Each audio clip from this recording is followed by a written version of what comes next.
사고의 자유. 오늘의 이야기. 직관에 대하여. 지금 시작하겠습니다.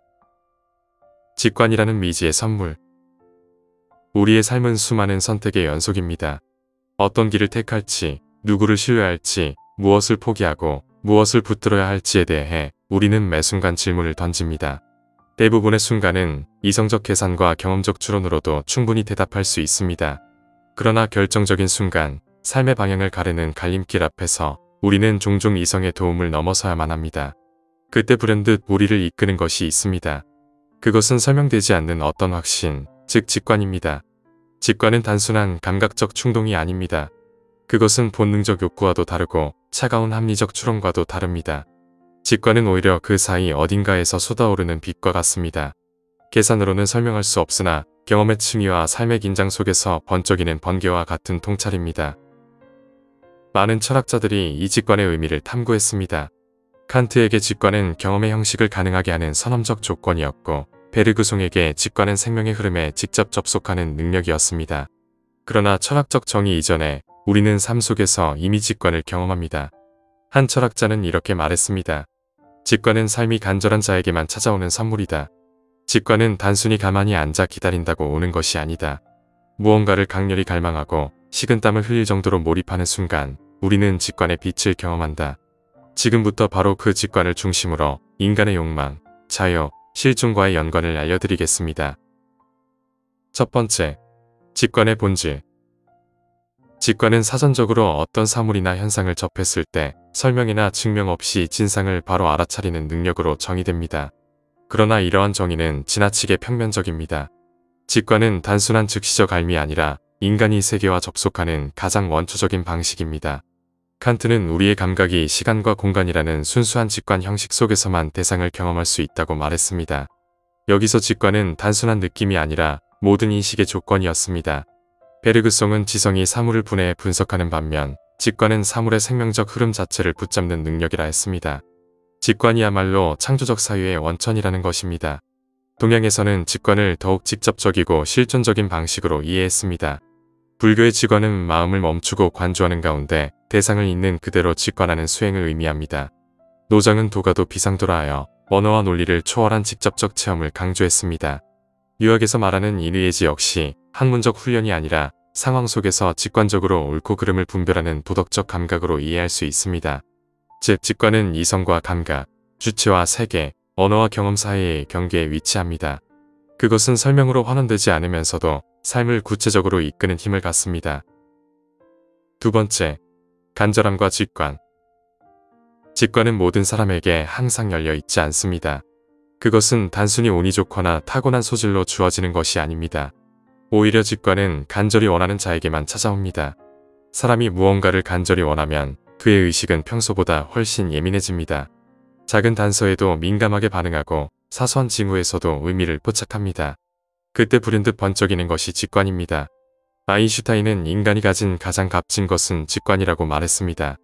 그의 이론은 단순한 계산이 아니라 본질을 붙드는 창조적 직관에서 비롯되었습니다. 그렇기에 직관은 열망 없는 자에게는 찾아오지 않습니다.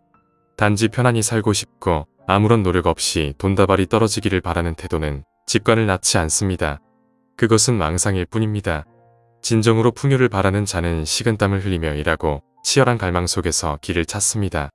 그 순간 직관이 발현됩니다. 즉 직관은 열망과 긴장의 산물입니다. 삶을 걸고 무언가를 갈망할 때 비로소 직관이라는 선물이 열립니다. 세 번째, 자유와 직관. 어떤 이는 이렇게 말했습니다. 나는 부나 권력을 원하지 않는다. 내가 간절히 원하는 것은 자유다. 자유를 향한 열망은 직관을 낳습니다.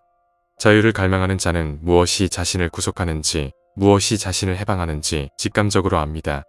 자유를 얻기 위해 그는 끊임없이 스스로에게 질문합니다. 이 선택은 나를 얽매는가 아니면 나를 열어주는가? 그리고 직관적으로 버려야 할 것을 버리고 붙들어야 할 것을 붙듭니다. 이때 직관은 단순한 감각이 아니라 자유를 향한 간절함이 빚어낸 내적 나침반입니다. 따라서 자유 없는 직관은 공허하고 직관 없는 자유는 방황입니다. 자유를 향한 갈망이 직관을 낳고 직관은 다시 자유를 가능케 합니다. 네 번째, 직관과 실존적 결단. 하이데거가 말했듯 인간은 던져진 존재입니다. 우리는 원치 않아도 세계 속에 던져져 끊임없이 선택해야 합니다. 그러나 모든 선택을 이성적 계산으로 할 수는 없습니다. 오히려 삶의 가장 중요한 순간, 사랑을 고백할 때, 삶의 방향을 정할 때, 죽음을 직면할 때 우리는 직관에 의존합니다. 직관은 불확실성을 제거해주지는 않습니다. 그러나 불확실성 속에서 길을 내는 힘을 줍니다. 그것은 실존의 불안을 통과하는 인간만이 가질 수 있는 능력입니다. 직관은 불안과 불확실성 속에서도 우리를 붙드는 등불입니다. 5번째, 직관은 훈련의 산물. 직관을 단순히 하늘에서 떨어지는 선물로만 보는 것은 오해입니다. 직관은 오랜 경험과 훈련을 통해 예리해집니다. 장인은 나무결만 보고도 어떻게 쪼개야 할지 직관적으로 압니다. 의사는 환자의 얼굴빛만 보고도 위험 신호를 포착합니다. 이는 모두 축적된 경험이 만들어낸 직관입니다. 직관은 우연히 번쩍이는 듯 보이지만 사실은 오랜 축적이 모여 필연적으로 발생한 번개입니다. 따라서 직관은 노력 없는 영감이 아니라 간절한 관심과 반복적 몰입의 결실입니다. 6번째, 공동체와 직관. 직관은 개인의 문제가 아니라 공동체적 차원에서도 작동합니다. 역사 속에서 공동체를 이끈 지도자들은 언제나 직관적 결단을 내렸습니다. 모든 정보를 가질 수 없었지만 공동체의 생존을 향한 간절함이 있었기에 직관적으로 올바른 길을 선택할 수 있었습니다. 문화 역시 직관을 길러냅니다. 서양은 직관을 합리성의 보조로 이해하는 경향이 강했지만 동양은 직관을 궁극적 알미 방식으로 존중했습니다. 이는 직관이 단순히 개인적 경험이 아니라 역사적 문화적 맥락 속에서 길러진다는 것을 보여줍니다. 7번째, 직관의 윤리. 그러나 직관은 언제나 옳은 것이 아닙니다. 직관은 왜곡될 수 있고 욕망에 의해 오염될 수 있습니다. 충동과 직관을 혼동하는 순간 우리는 파괴적 결정을 내릴 수도 있습니다. 따라서 진정한 직관은 윤리적 자기 성찰 위에서만 가능합니다. 자유와 진실을 향한 정직한 갈망에서 비롯된 직관은 길을 열지만 탐욕과 허영에서 비롯된 직관은 환상일 뿐입니다. 직관은 끊임없는 자기 점검 속에서 다듬어져야 합니다. 직관은 단순한 신비적 체험이 아닙니다. 그것은 인간 존재의 가장 깊은 자리에서 솟아나는 알미입니다. 직관은 간절히 원하는 자에게만, 자유를 갈망하는 자에게만, 오랜 훈련과 성찰을 지속하는 자에게만 주어집니다. 직관은 우리로 하여금 삶의 근본 질문인 나는 누구인가? 나는 무엇을 원하는가? 나는 언제 행복할 수 있는가? 에 대답하게 합니다. 이 질문에 스스로 응답하지 못하는 사람에게 직관은 찾아오지 않습니다.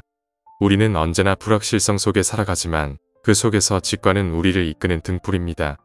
그것은 이성의 반대가 아니라 이성을 넘어 삶의 전체성과 직접 접속하게 하는 또 하나의 지혜입니다.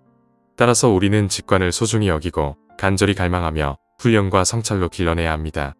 그것은 인간 존재가 걸어야 할 본질적 길이며 자유와 행복을 여는 열쇠입니다. 오늘 이야기는 여기까지입니다. 영상이 마음에 드셨다면 좋아요와 구독 부탁드립니다.